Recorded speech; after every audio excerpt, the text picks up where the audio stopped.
नमस्कार, मैं हूं आपके साथ ज्योति और आप देख रहे हैं आज की महत्वपूर्ण खबरें फटाफट अंदाज में। आइए अब नजर डालते हैं आज की सुर्खियों पर।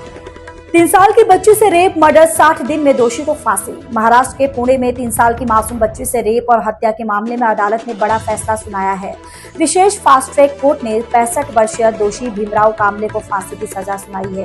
कोर्ट ने इस अपराध को रेयरेस्ट ऑफ रेयर मानते हुए कहा कि आरोपी का कृत्य बेहद क्रूर और अमानवीय था। खास बात यह रही कि वारदात के सिर्फ 60 दिनों के भीतर फैसला आ गया, यानी इस मामले में अदालत ने तेज सुनवाई कर सख्त संदेश देने की कोशिश की है।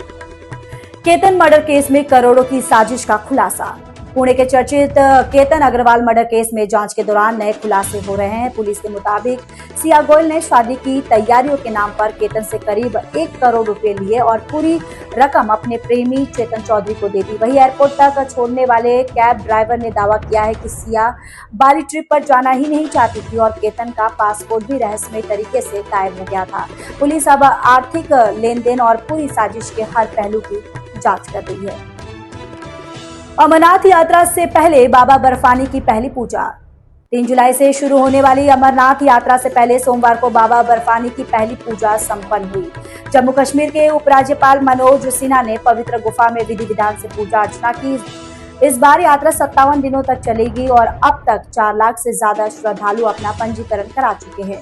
सुरक्षा व्यवस्था को भी अंतिम रूप दे दिया जा चुका है, यानी बाबा बर्फानी के दर्शन के लिए देश भर से श्रद्धालुओं का इंतजार अब खत्म होने वाला है। राबड़ी आवास खाली करने पर नया विवाद। बिहार में पूर्व मुख्यमंत्री राबड़ी देवी के सरकारी आवास को लेकर नया विवाद सामने आया है। राबड़ी देवी ने बंगला खाली करने से पहले भवन निर्माण विभाग से चार्ज रजिस्टर उपलब्ध कराने की मांग की है। उनका कहना है कि घर में मौजूद सरकारी सामान का मिलना जरूरी है, इसलिए 5 जुलाई तक का समय दिया जाए। इसी बीच तेज प्रताप यादव भी आवास पहुंचे, यानी बंगला खाली करने की प्रक्रिया अब प्रशासनिक और राजनीतिक चर्चा का विषय बन गई है। अकाल तख्त ने पंजाब सरकार को दिया 1 महीने का अल्टीमेटम। श्री अकाल तख्त साहिब ने पंजाब सरकार को बेअदबी कानून में 1 महीने के भीतर संशोधन करने के निर्देश दिया है। सुनवाई के दौरान जत्थेदार ने कानून पर 6 आपत्तियां जताई और कहा कि सिख मर्यादा से जुड़े मामलों में विधानसभा फैसला नहीं कर सकता। वहीं आम आदमी पार्टी के कुछ विधायकों ने माना कि उन्होंने कानून को बिना पढ़े ही मंजूरी दे दी थी, यानी अब इस मुद्दे पर पंजाब सरकार की मुश्किलें और बढ़ सकती हैं।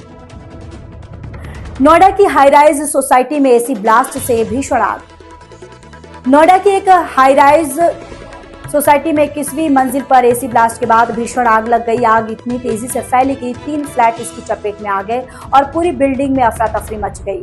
दमकल की 6 गाड़ियों ने मौके पर पहुंचकर आग पर काबू पाया। राहत की बात यह रही कि समय रहते लोगों को सुरक्षित बाहर निकाल लिया गया और कोई जनहानि नहीं हुई। शुरुआती जांच में आग की वजह एसी ब्लास्ट मानी जा रही है।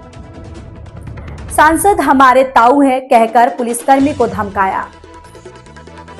कानपुर में इस सड़क हादसे के बाद दबंगई का वीडियो सामने आया है। आरोप है कि नशे में धुत फॉर्च्यूनर सवार युवकों ने पहले बाइक सवार को टक्कर मारी और फिर बीच बचाव करने पहले पहुंचे ट्रैफिक पुलिसकर्मियों को धमकाने लगे। युवक ने कहा, सांसद भोले सिंह हमारे ताऊ है। इतना ही नहीं, पुलिसकर्मी का वीडियो बनाने पर भी आपत्ति जताई। हालांकि पुलिस पहुंचने से पहले आरोपी मौके से फरार हो गए। अब वायरल वीडियो के आधार पर कार्रवाई की जा रही है।